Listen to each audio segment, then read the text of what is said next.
In this video, we'll be looking at some more simple treatment tips to manage anxiety. Part 1 of this series described anxiety and what causes it. Part 2 discusses the symptoms of anxiety and the different types of anxiety.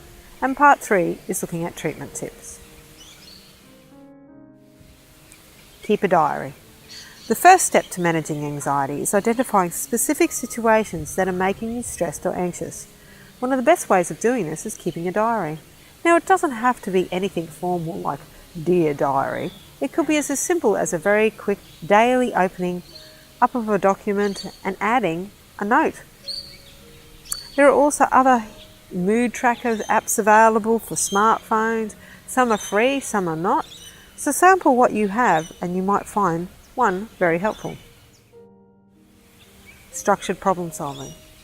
Once you've been able to identify the triggers of the stress, write down the problem and be very specific, including when, where, how, and with whom, and why, and what you'd like to change. Then, come up with as many options as possible for solving this problem, and consider the chances that these will help overcome the problem. Select your preferred option, develop a plan to carry it out, and then carry it out. Now, if this does not solve the problem, remember that there are other options to try. Go back to the list and select your next preferred option. Breathing exercises. As discussed in the previous episodes, when our body gets into the fight or flight, our breathing changes.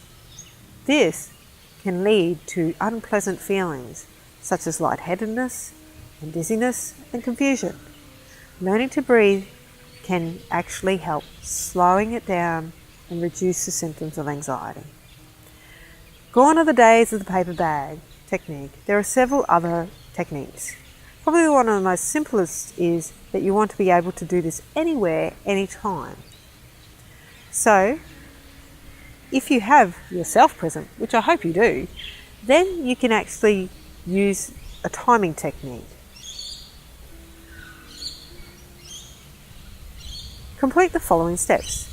So cup your hands and breathe in over your nose. Taking a nice deep breath in. You may want to do mouth breathing, so close your mouth. Breathe in through your nose. 1, 2, 3, 4. Hold, counting for 4. 1, 2, 3, 4. Breathing out, counting once again. 1, 2, 3, 4. I call this a 4x4 technique.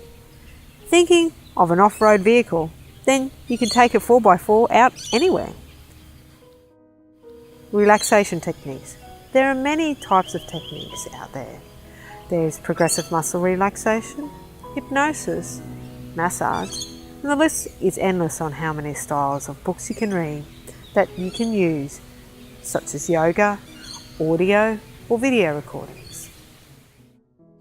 I've listed here my progressive muscle relaxation technique that you can use, but go out and explore. Find one that suits you.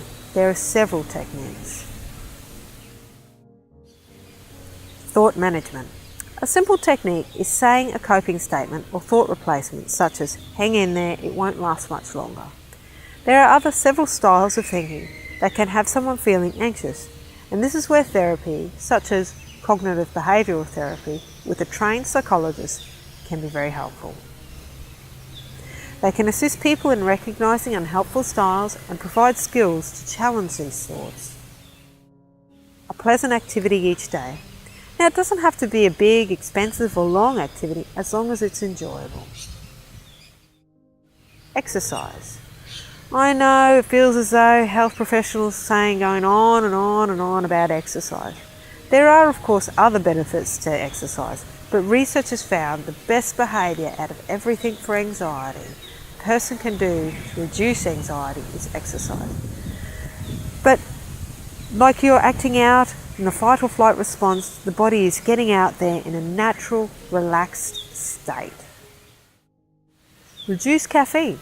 Anxious people are attracted to caffeine, which in its own is a stimulant. I've seen countless people present upon initial session, and when I ask them about how much they drink on average per day in caffeine, sometimes I get 10 to 15. Of course, caffeine is a stimulant, too much, we will tighten up and we'll go like a rubber band, ready to fire and let go. Rest as well. Take some time out of a schedule to rest. Now this can be hard. In our modern day families and lives, we're pressured. We can feel overloaded. I understand. I myself have children, family, job, career, business. But you just can't run around all day. The body isn't designed that way. I use the example with my clients of running a marathon.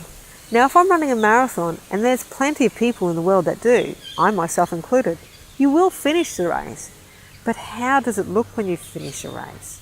You look exhausted, and you do feel pretty exhausted. So if you look at running your life instead like a sprinter and how they do things, when they finish a race, they look like they could go again. So if we run our life like that, to that analogy, rest, run, then you'll have the energy to get and go again. Whereas if we run like the long distance runner, you'll have a different result at the end.